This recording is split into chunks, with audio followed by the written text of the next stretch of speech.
Welcome to Pick Live, the show that highlights the program that embraces musical heritage through our children and teaching them the great instruments of the banjo, guitar, and fiddle. We have a great guest on Pick Live today. Coming up later, Dom Flemons will perform for our students at 7 p.m. right here on the Facebook page. But Dom joins us now to discuss some of his music. The American Songster is with us. How you doing?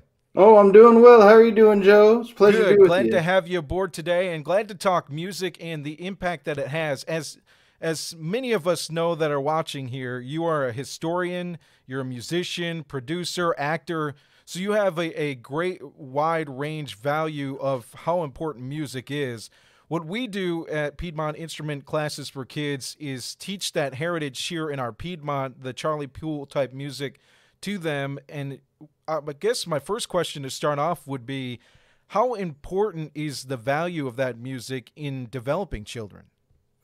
Well, I think about one of my earliest experiences hearing about the cultural value of music. It was actually on a Smithsonian Folkways album of Bascom Lamar Lunsford, and it was a series of banjo tunes. And at the very end of the album, they have a dedication.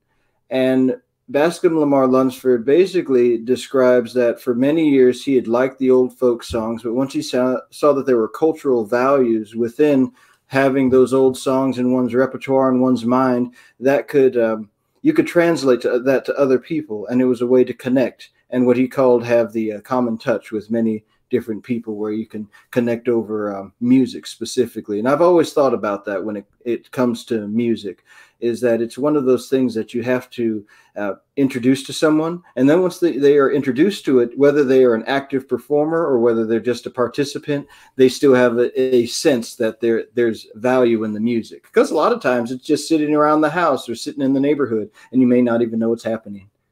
Absolutely. I look back too at your experiences playing so many instruments, the banjo, guitar, harmonica. You play bones, man. Yeah.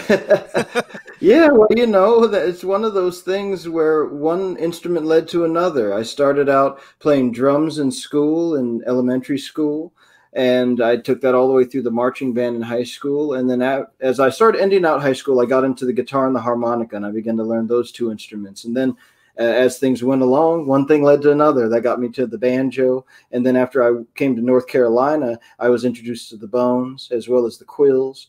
And also I was introduced to more fife and drum music. And so I started to take some of my rudiments from my one formal training in school, marching band, and I was able to translate that into contra dance music and square dance music.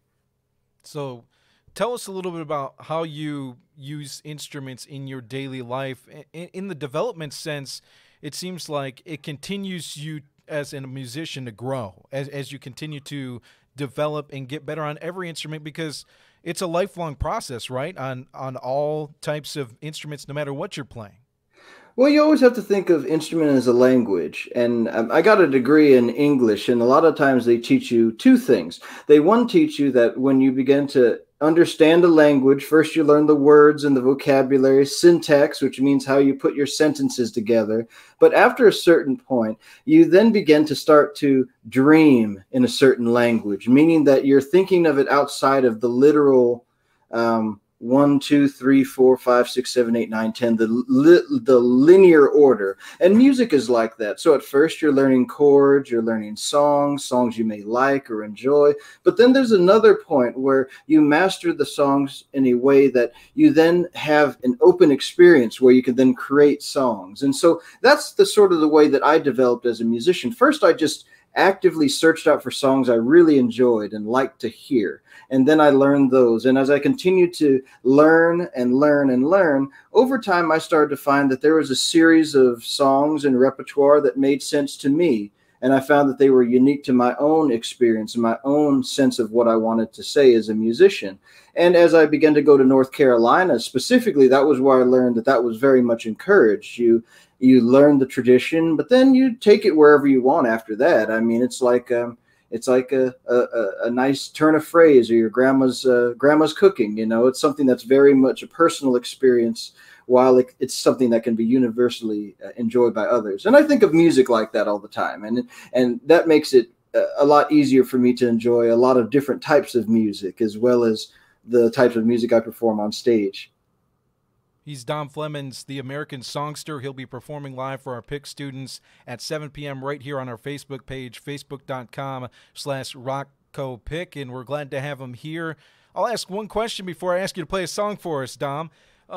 When you look at programs like this, how important is it to use these instruments for development for students, whether it's cognitive or whether it's just as an art passion for students to have to carry with them no matter what? As one thing you said is it's kind of an evolutionized process where you start here, but it might take you in this point in the arts process or in the music process. Yeah, well, it's one of these things that as children and as young people and young adults, we are able to retain experiences that will last us for decades and many times our entire lifetime. And music is one of those things. We all remember our first concert, our first record, or our first instrument, or our first musical experience, because sometimes those can be magical in of themselves as a singular personal event. But once you bring musical education into the spectrum, if a child per se is, let's say they love a video game like Guitar Hero, eventually they get tired of playing the pre-recorded songs and they say, I want to take this to the next level. What is the next level? And programs like P.I.C. are where you have the next level. You put the instrument in their hand. They learn the chords. They learn the rudiments of music theory. They learn how to sing, jam with others, communicate with an audience. I mean, there's any number of life lessons that go far beyond music that can be learned through music education. And then for a participant, many times as an artist myself, there are many people that I talk to throughout my traveling life that are not musicians, but they're presenters of music, and their appreciation usually goes back to some early memory of listening and enjoying music in some form or another. So it really works in twofold. It can be very tangible. Child learns, child picks up instrument. Other ways it's not tangible, which is at 80 years old, they can still remember their first concert, and that can help them when you're far along the line in life's journey. Those are the ways that you can remember to come back.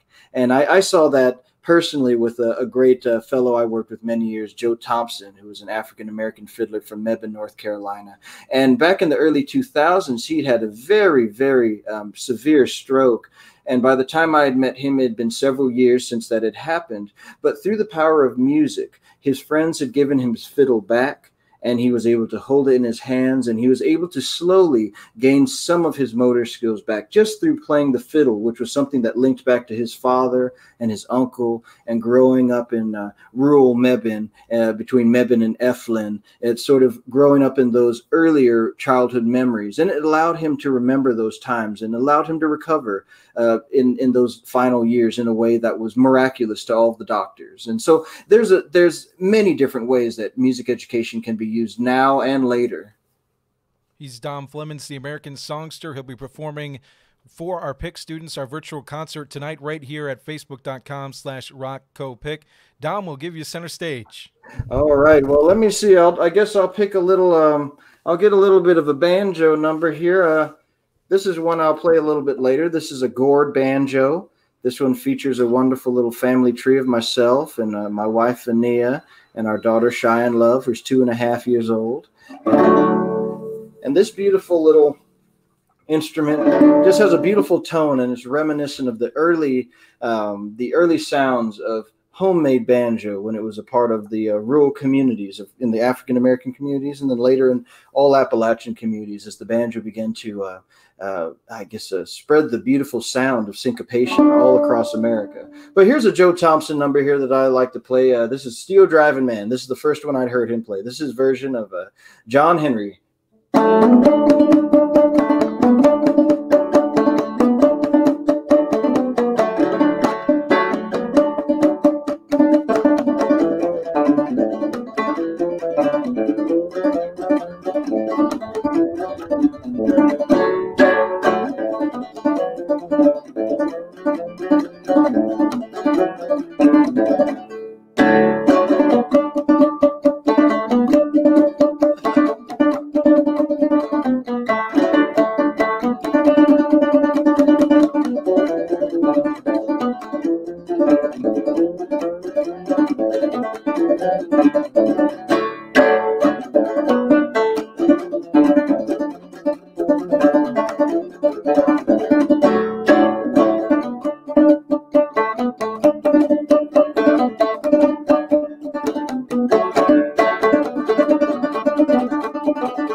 Still driving man, don't you see, Lordy?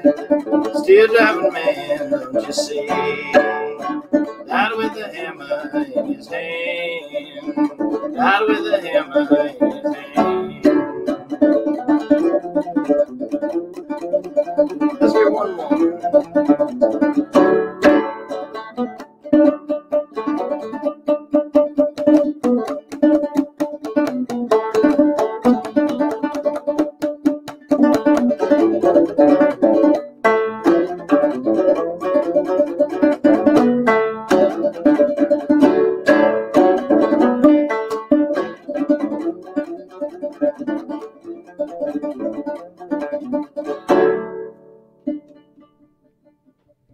Fantastic, man. I love to hear that. Tell us a little bit about your background in music as far as what you've been working on lately and some of the projects that you have that are dear to your heart.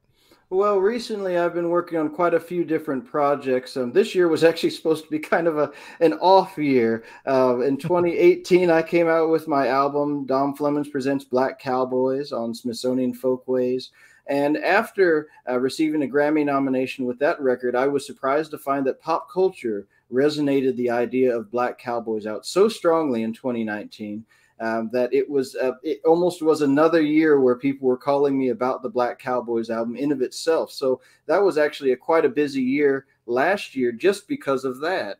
And so in the course of just my normal work, I did a project called Proto Billy, which is on the minstrel and Tin Pan Alley DNA of country music, which juxtaposes early cylinder recordings from the 1890s with songs written for the Tin Pan Alley and popular stage during that time, and how these songs in different capacities have translated over into the 78 era, into early recordings from the 20s and 30s. And so it's a 3 CD set. It covers a lot of early foundational country music that's familiar and less familiar country music, but just beautiful juxtapositions between the 1890s and the 1920s. And at times it's really interesting to see the way that they change the rhythms and some of the melodies to these old songs and the words to many of them to fit the modern times of the early 20th century, which was really something very fascinating.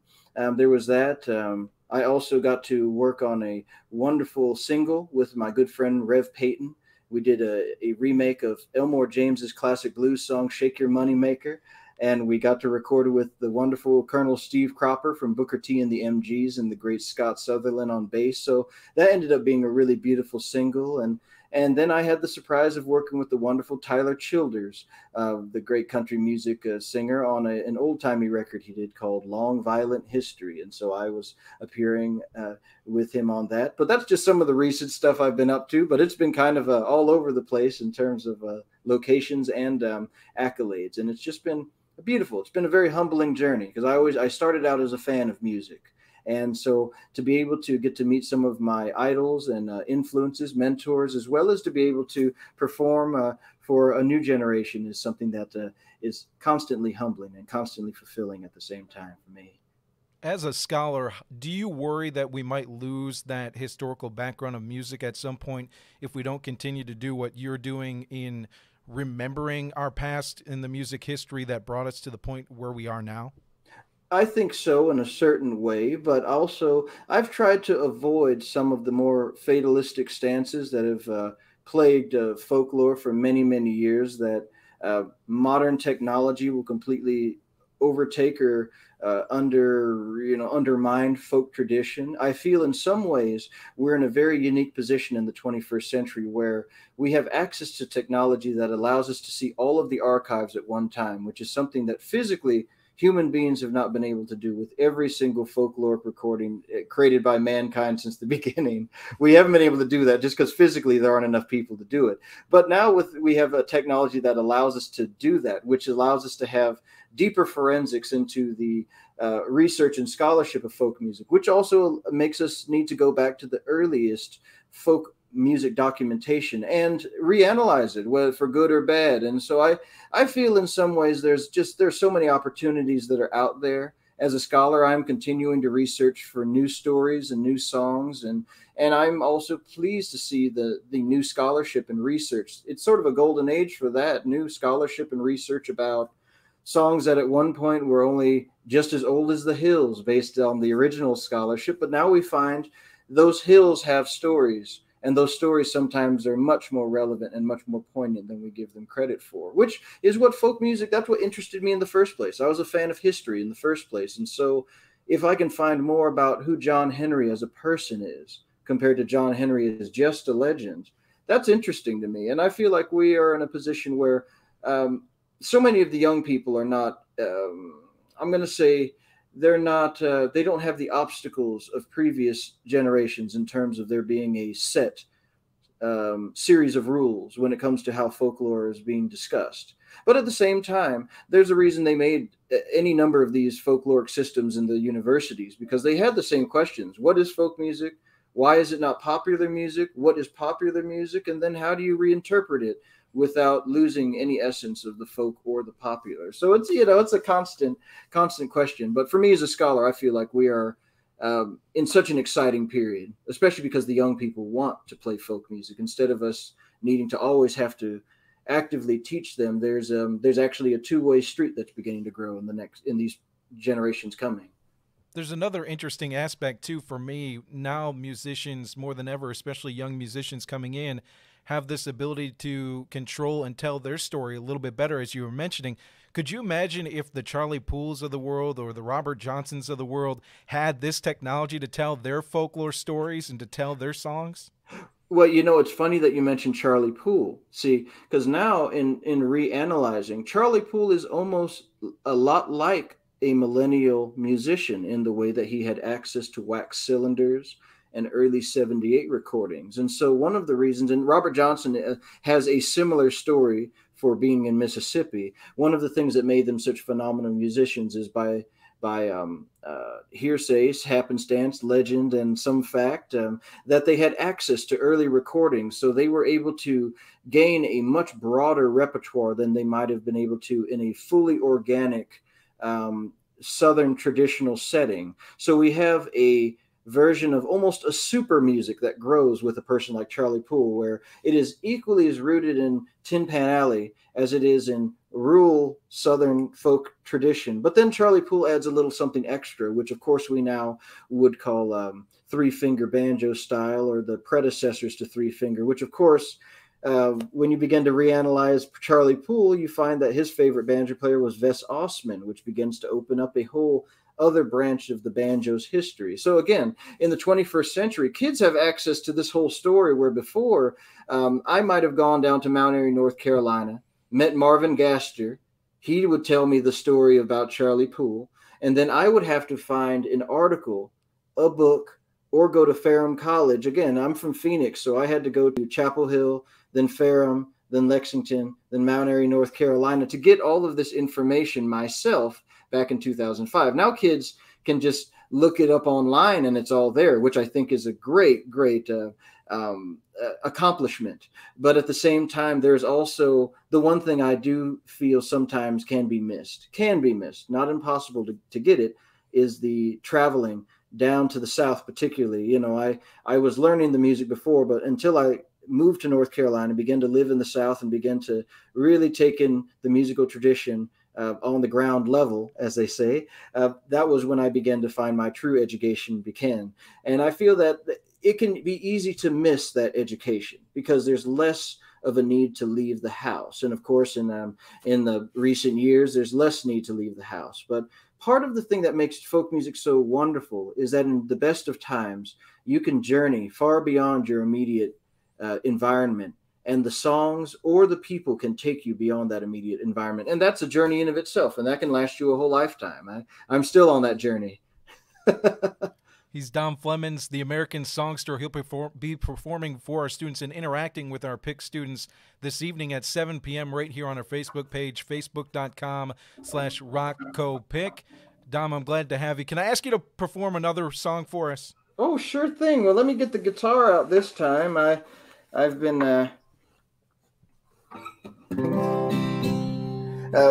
ever since I left North Carolina, I've found that I've been picking this particular medley a lot more often. And this is a series of songs from three of the great pickers: Elizabeth Cotton from Carrboro, Etta Baker from Morganton, and also Leslie Riddle from Burnsville.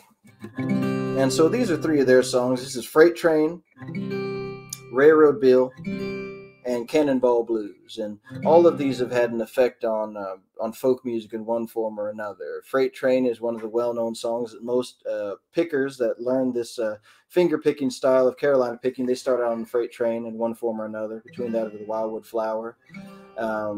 Railroad Bill is one for the immediate pickers. And then when you get into the deeper world of Carolina picking, you find that the Railroad Bill that Etta Baker did is one that you can get deep into. And then Cannonball Blues is one the Carter family recorded, but they got it from this African-American itinerant worker who lived with them for several years, Leslie Riddle.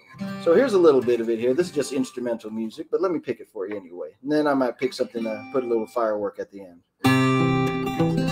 Freight Train.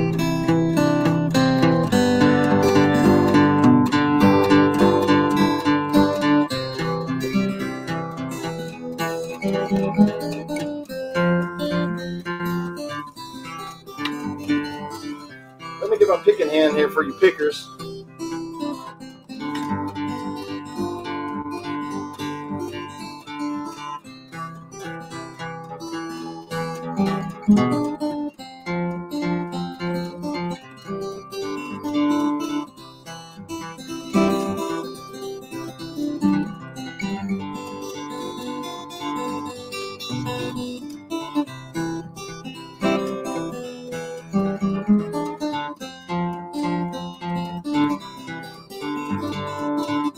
Here's a little bit of Railroad Bill.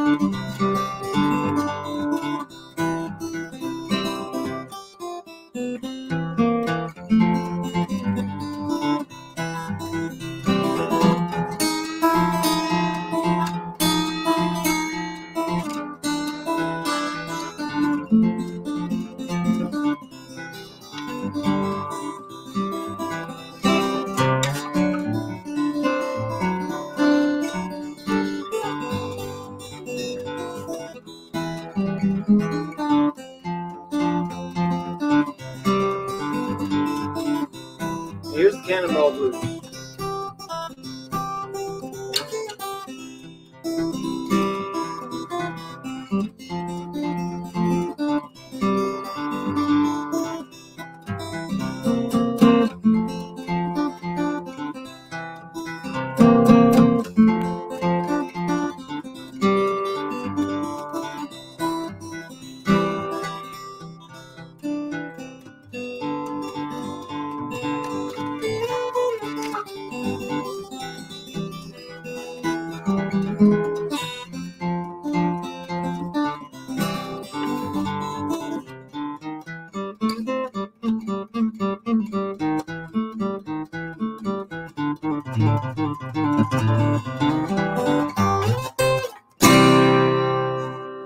All right.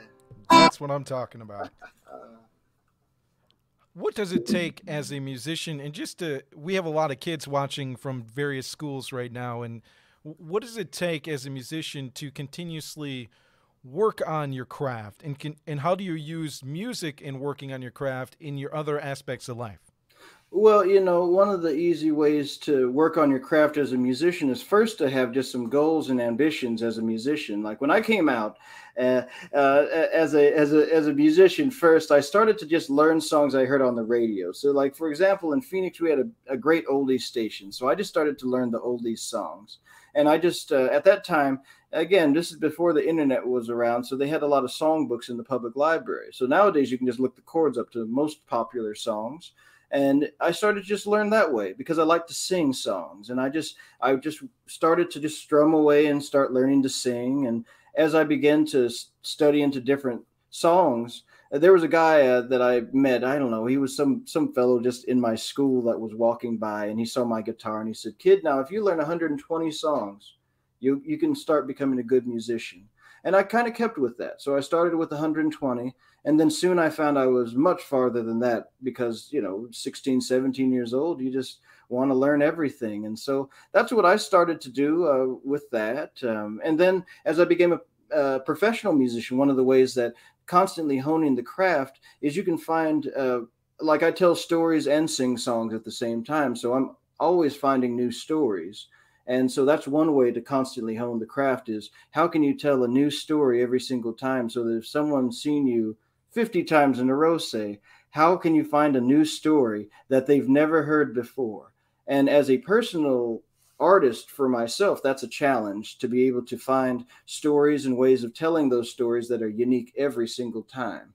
And then constantly honing your craft when it comes to learning material. If you come in with goals to start with, you can always enhance those goals. So if you say you want to learn the repertoire of a singular musician, say for Charlie Poole, for example, you want to learn all of Charlie Poole's numbers, that's at least 200 songs that he recorded. So you've got your work cut out for you. But if you learn every single one of the songs and find which songs you actually would want to reinterpret, you can actually find that it's a great education in analyzing a style, because Charlie Poole has a definitive style that he plays on almost every single recording. So if you learned every song, you will have learned a style of music that is a part of the mill culture of Spray in Eden, North Carolina. And then also you'll have learned a lot about how a band's put together because, of course, the North Carolina Ramblers had a very beautiful arrangement set up for all of their recordings.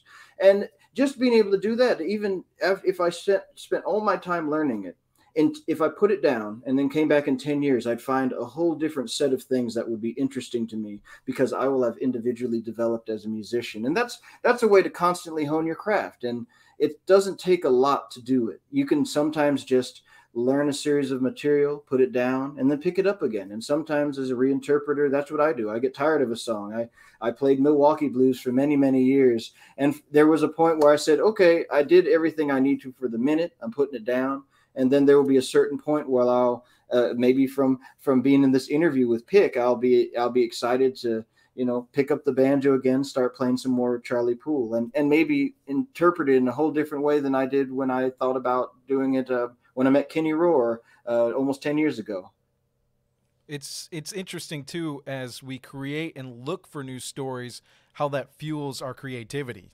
I think that's very important for young musicians, middling musicians, and even guys like yourself and gals like yourself to continuously look to create and not necessarily stay where you are, but look at a development path. Now, listen, Dom, I can't even play. I can play the radio maybe, but I can't play anything musicians wise. But I think that's good in life, and that's good as a musician. What are your thoughts on that?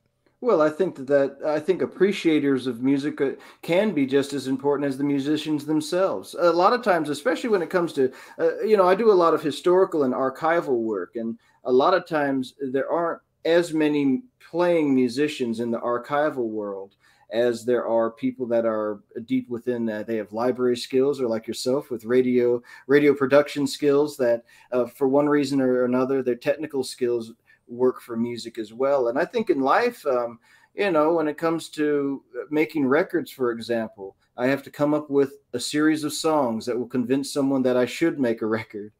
Once I get the songs together, Then I have to go into a studio, record them, get other people to understand what I'm looking for in my brain and convey that to them, so that when we actually get in the studio, we make something that's close to what I'm hearing in my head.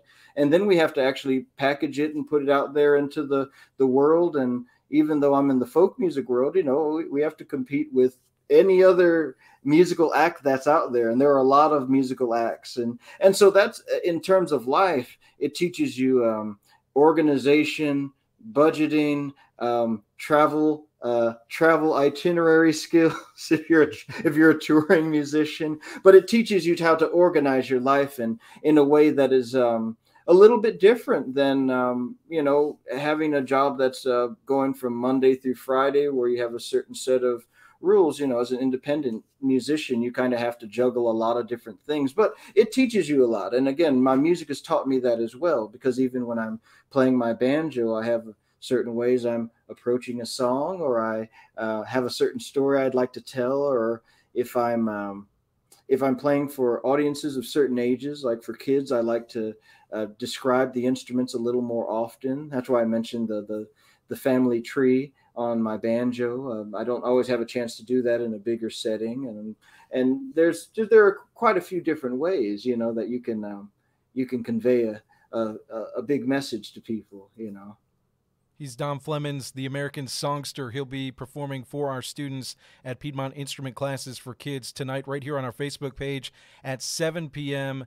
I'm so glad to have you along. I got to ask one more question.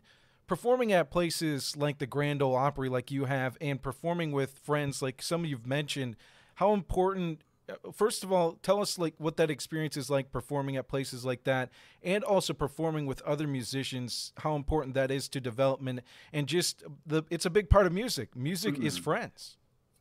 Yeah, well, when it comes to playing the big venues, in terms of the actual technical playing, I find that I don't try to treat any venue different from one another. I try to give the best show I can, no matter what. And that's actually worked out very well for me, because no matter if I'm in a small classroom or if I'm in a gigantic stadium, it allows me to also hone my craft so that my songs and my performance style can be conveyed in both settings. And sometimes that's not always clear when you start gigging, that you have to play differently for a small crowd than you have to play for a big crowd. But so that in terms of playing those places, it's wonderful. The Grand Ole Opry, of course, is an honor just because it's one of the great venues of country music, and to be able to represent African American music in that setting is just a beautiful thing, to be able to connect with other stars of country music as well, to be able to get to know Marty Stewart or Connie Smith or Bill Anderson just through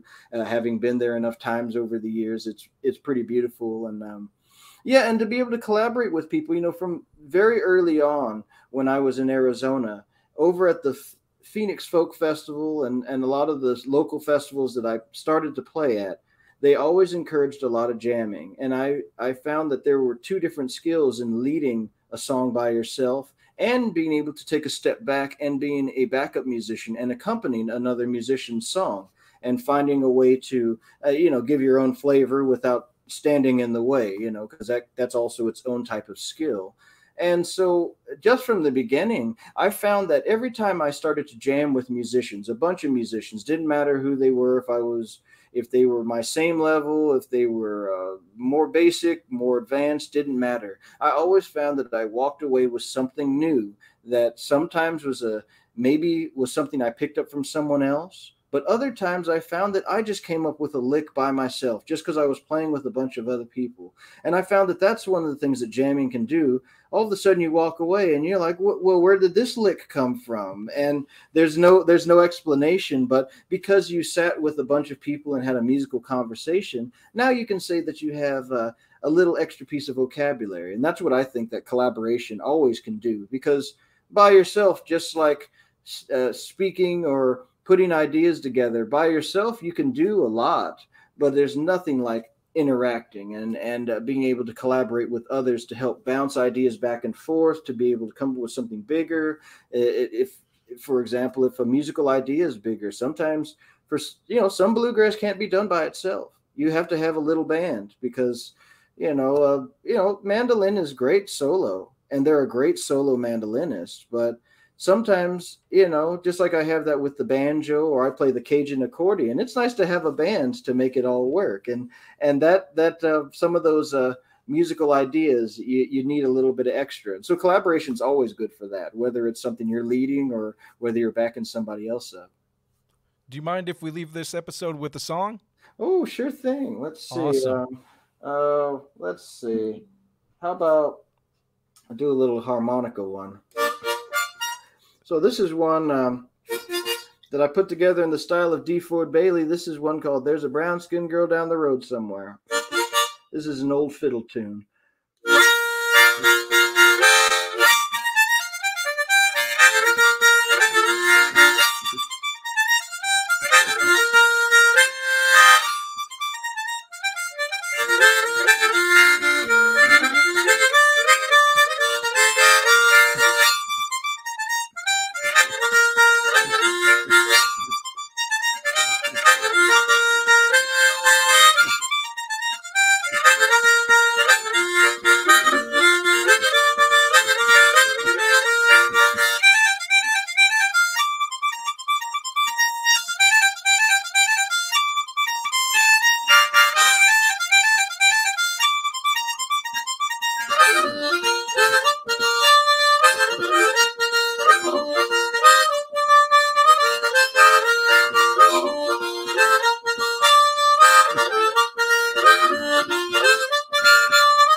He's the American Songster. You can learn more at theamericansongster.com. He'll also be performing right here on our Facebook page tonight for our students as well as the public. So make sure you join us tonight at 7 p.m.